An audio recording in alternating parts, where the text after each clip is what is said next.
بسم اللہ الرحمن الرحیم۔ اللہ کے نام سے شروع کرتا ہوں جو دلوں کے راز خوب جانتا ہے۔ ناظرین، آج کا ہمارا واقعہ مولانا عمر فاروق راشد کی ایک ایمان افروز تحریر سے ہے۔ کاش میں اللہ کا بندہ بن جاؤ، اے کاش میں اللہ کا بندہ بن جاؤ، جس کی دھڑکن دھڑکن سے اللہ کی پکار اٹھے، جس کے پاس علم بھی ہو اور وہ بعمل ہو، جو رسول اللہ صلی اللہ علیہ وسلم کی سنتوں پر مر مٹنے والا ہو، جو اللہ کے حضور آنسو بہانے والا ہو، جو ہر لمحے کو تول تول کر گزارے، جسے اپنے ہر عمل کی پرسش کا احساس دامنگیر رہے،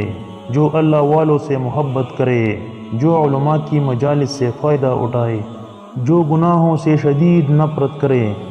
برائی سرزد ہو جائے تو جسم کا بال بال لرز اٹھے، جب تک توبہ نہ کرے چین نہ آئے، جو مالی حقوق اور بدنی عبادات کو پورے اہتمام سے انجام دے، جس کے دامن پر کسی کو اذیت پہنچانے کا داغ نہ ہو، جس کی زبان کی وار سے تا دم آخر دوسری مسلمان محفوظ رہے، جس کی عفت کی زمانہ گواہی دے، جس کی صفائی معاملات قابل رشک ٹھہرے، جسے تلاوت عبادات اور ذکر و شعل میں مزہ آئے، جس کا دل مخلوق خدا کی فلاح و بہبود کے لیے ٹھہر کے، جس کا باطن دنیا، مال، منصب اور تعلقات کی محبت سے پاک ہو، جو اپنے دل کے ہر خیال کا نگہبان ہو، جو رفاہ و فلاح کے کاموں کے لیے حریص ہو، جو اصلاح نفس کے لیے ہر لحظہ فکر مند ہو،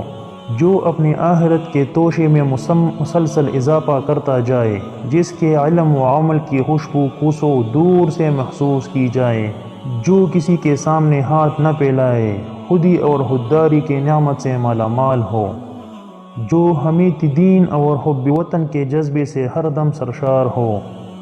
جو اپنی قبر اور حشر کے راستے میں کسی تنازع، کسی جھگڑے اور کسی ناانیت کو آڑے نہ آنے دے، جو اپنے ہر معاملے اور ہر مسئلے کا حل قرآن اور سنت اور افادات اکابر سے چاہے، جو سچا ہو، جو کرا ہو قدم بقدم، منزل بمنزل، لحظہ بلحظہ اور دم بدم اللہ اور رسول جنت کے قریب تر ہوتا چلا جائے۔ اے کاش ایسا ہو جائے، اے کاش ایسا ہو جائے، کاش میں اللہ کا بندہ بن جاؤ، اے کاش ایسا ہو جائے، اے کاش ایسا ہو جائے۔ محترم ناظرین، میں یہ امید کرتا ہوں کہ میری یہ ویڈیو آپ کو پسند آئی ہوگی۔ اپنی پسندیدہ چینل اسلامک انفارمیشن کو ضرور سبسکرائب کریں اور ثواب کی نیت سے آگے شیئر کریں۔ اللہ ہم سب کا حامی اور ناصر ہو، آمین۔